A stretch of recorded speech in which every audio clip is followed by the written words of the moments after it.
do you feel like we're kind of in a deja vu? We're going somewhere, and then, okay, they tear up the MOU, then we start again, and then we tear up the MOU, and we start again, and then we're ready to go, and they go, hold on just a second, Oman, and somebody else said, hold on, don't fight yet, and we're back to where we were before.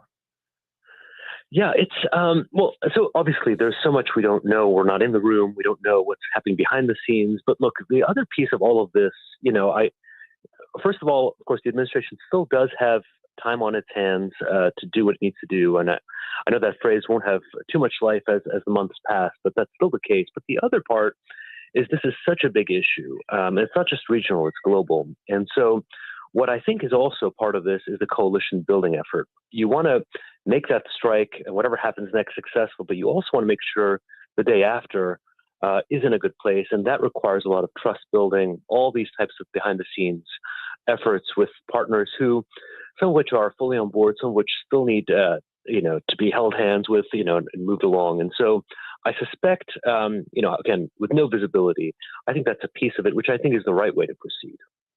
So, for the American people, what are we supposed to believe? What are we not supposed to believe? We've heard some people that I think are trying to throw something something into the gears. We don't have enough Patriot missiles. We're so depleted. We can't do this anymore. We have others that are like, wait a minute, hold on. We can't trust Iran. Where are we where should the American people be leaning and paying attention? Well, I mean, I think that munitions piece is complete nonsense, and the president discredited it immediately. And so I think that should be ignored. But I think the focus, of course, as the president has said, we can't trust Iran, but we need, as he's doing now, to think about the broader picture and where this is going. And I think there's a lot of positive stories that have already been accomplished that really don't get enough coverage. I mean, we talk about the peace deals in the region. The president said last week that the Hamas disarmament wouldn't have happened were it not for the military pressure on Iran. He's absolutely right on that. The other, and you probably will get to it too, is the Strait of Hormuz, which of course, is a source of pain, but I think actually it's down the road, it'll be a big success to talk about because this waterway has been completely unsolvable for 5 decades. It's been under attack. And what we're doing now, if we do it holistically, if we do it in the right manner, I think down the road we'll get to a place where it's completely mitigated, or if not eliminated, the threats. So there's a lot of moving parts as I see it. I was pointing out to listeners, James Mattis's book, and it's probably 7 years old by now, actually talked about the Strait of Hormuz. Military pressure calibrated with that regional approach. Is there a scenario where a regional approach brings this thing closer to where the White House would like to see? If it's Saudi, if it's Jordan, if it's the UAE saying, okay, enough of this interference that Iran has throughout the region, enough of your destabilization, and it's the neighbors in the Middle East that actually put Iran in its place. Is there a scenario where that works out? Is there a scenario where somebody else comes in? Because here's, Jacob, the way I look at it, honestly, unless people are willing to put boots in the ground, I don't know how you bring this to a conclusion. And the U.S. is not prepared to put boots in the ground. Are we looking for someone else to do that? The Kurds, the Jordanians, the Saudis to go in there and say, okay, enough is enough. That's exactly right. The first scenario you outlined, Rich, I agree with you. I think that's where we want to be. That is America First, where we empower our partners to take ownership over their backyard so we don't have to. But to get to that point, and it's a process. I think it'll mean pushing out Hezbollah from Lebanon, which we're on track to do. Hamas disarmament is a piece of it. Gaza will be in a different place. You mentioned Jordan, which has been interdicting strikes, Hezbollah's drug trafficking across the border that's been affecting the region. So you have to build up that confidence among regional partners, which is coming along. And that ultimately will be where we want to leave this thing. I think, looking towards 2028 and beyond, wherever the country is, wherever the world is, we want to do as much as we can up to that point for whatever scenario comes next. And so that, I think, is the lens through which, at least I'm looking through this. Super Dave, can you grab, I'm sorry, I'm going to throw a curveball at our producer right here. Dave, can you grab that cut we've been playing of the president this morning? Jacob, I want to run this by you. So yesterday, on Air Force One, Donald Trump said, listen, we could go, but I don't want to see people die. Let me play the soundbite for you. I want to get your reaction. This is the president speaking on Air Force One. Just see how it is. We're ready to go anytime we want. Would I rather make a deal? I'm not looking to kill people. Okay, as much as people want to go, Orange Man bad, Donald Trump fascist, all the rest of this, I've heard this before, but I've never heard many people in the media or experts discuss this. Donald Trump, when he talks about Ukraine and Russia, what's the one thing he always says? Guys, this is ridiculous. It's a meat grinder. 25,000 people die needlessly in that war that's now a stalemate. Stop the killing.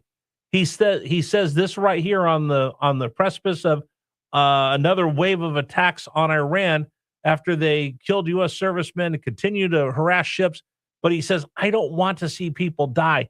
I don't think we've factored that into our equation when we try to discuss what's really going on in the White House's motivation and the White House's concerns.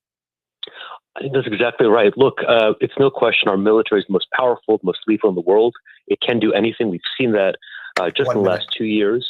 The reality is everything comes with high risk, which may be necessary, but given what the overall objective and end state is here. And I think, as you described it exactly, look, we need to be holistic about this.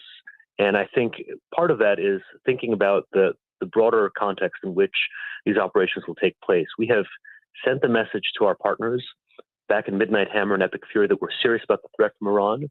We now need our partners around the world to step up.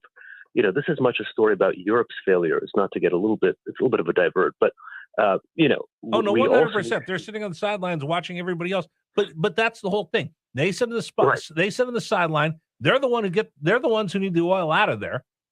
Correct. They sit in the sidelines. But I also think that I see the American people, we act as if this is a video game and there's never going to be anybody put in harm's way. I know as someone who has someone he cares about very much who's going into the military next year. Yes. Yeah, if you look at things different, if you've got kids that are serving right now, right? I think we just kind of look at this like, oh, we're just going to go in there, we're going to be able to take care of everything, and we have no risk. There is risk in all of this. Yeah, absolutely. And look, and there's also a sincere policy question of how much pressure translates into actual pain for the Iranian regime. We've bombed a whole lot of targets, lots of holes in the ground across Iran. The question is, what will make the situation change dramatically in our favor? And I think looking at all this holistically, looking at the region, not just what we're doing today, but what we're doing the day after, and its connection to Ukraine, I would say, my personal view is if you want an end to the Ukraine war, the fastest way to do it is to do a comprehensive approach to Iran. And so that's all tools on the table, but that will expedite that conclusion. So it's all interconnected. But I think we're right at this inflection point of, you know, really making a bigger global case about what the threat is from Iran and how we go about addressing it. And again, I think when we're looking what's going on with the regional partners, I'll use this with Iran. My son actually says this about the president. Listen to what he says, but take him figuratively, not literally. And I think you could say the same thing about Iran. They'll say one thing internally, but don't take them at their word at face value. Remember the nuances when they talk. Jacob, I appreciate you coming on the program with me once again, helping us shed some light. And again, we're going to be watching to see, and I'll be waking up, death scrolling on Twitter or X to see whether anything's happening, and then we'll keep in touch with you. Privileged to be with you and your listeners, Rich. Thank you. Thank you, my friend. Jacob Olidort, joining us, the Chief Research Officer for the American First Policy Institute. Today's program is brought to you by our friends at Loan Pronto. Listen, who was I talking to the other day? I was talking to, there was a listener the other day. We were talking about the economy, and he said, you know, Rich, I've